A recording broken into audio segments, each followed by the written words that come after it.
Convent bus ಡಿಕ್ಕಿ ಪರಿಣಾಮ auto bakery ಅಂಗಡಿಗೆ ನುಗ್ಗಿರುವ ಘಟನೆ ಹನಗೋಡು ತಾಲೂಕಿನ ಹನಗೋಡು ಗ್ರಾಮದ ಹಳೆ ಬಸ್ ನಿಲ್ದಾಣದ ಆಸ್ಪತ್ರೆ ಮುಂಭಾಗ ನಡೆದಿದೆ. ಹುಣಸೂರು ಕಡೆಯಿಂದ ಸಿಂಡೇನಹಳ್ಳಿ ಗ್ರಾಮಕ್ಕೆ ಹೋಗುತ್ತಿದ್ದ ಆಟೋಗೆ ದೊಡ್ಡ ಹೆಂಜೂರು ಕಡೆಯಿಂದ ಬರುತ್ತಿದ್ದ ಹುಣಸೂರಿನ ಖಾಸಗಿ ಬಿಜಿಎಸ್ ಕಾನ್ವೆಂಟ್ಗೆ ಸೇರಿದ ಬಸ್ ಆಟೋಗೆ ಎಡಭಾಗಕ್ಕೆ ಡಿಕ್ಕಿ ಹೊಡೆದ ರಭಸಕ್ಕೆ ಸ್ವಲ್ಪ ವೇಗವಾಗಿ ಬರುತ್ತಿದ್ದ ಟಾಟಾ ಎಸ್ ಚಾಲಕನ ನಿಯಂತ್ರಣಕ್ಕೆ ಸಿಗದೆ ಮುಖ್ಯ ರಸ್ತೆಯಲ್ಲಿರುವ ರಾಘವೇಂದ್ರ ಬೇಕರಿಗೆ ನುಗ್ಗಿದೆ. ಇದರ ಪರಿಣಾಮ ಬೇಕರಿಯ ಮುಂಭಾಗ ತಿಂಡಿಗಳನ್ನು ಇರಿಸಿದ್ದ ಶೋಕೇಸ್ಗಳಿಗೆ ಡಿಕ್ಕಿ ಹೊಡೆದಿದ್ದು 2 ಗಾಜಿನ ಶೋಕೇಸ್ಗಳು ಪುಡಿಯಾಗಿವೆ.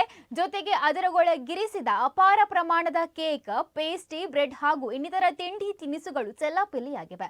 ಬೇಕರಿ ಹೆಗ್ಗಂದೂರು ಗ್ರಾಮದ ಪುನೀತ್ ರವರಿಗೆ ಸೇರಿದ್ದು.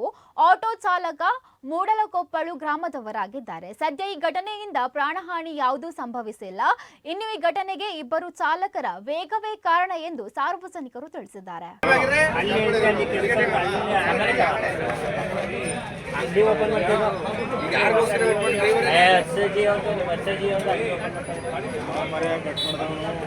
ಇಲ್ಲ ಅಂಗಡಿ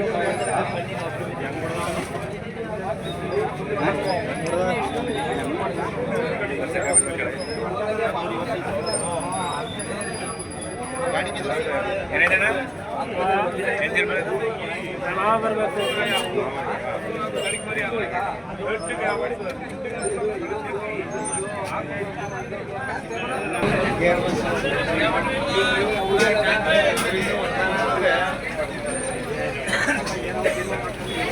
ಏನು ಖಾಲಿ ಒಟ್ಟು ಕೊಡ್ತೇವೆ ಏನೇನು ನೀನು ಅಕ್ಕಿ ಹೇಳಿದ್ದು ಹೊರಟೋಗಿ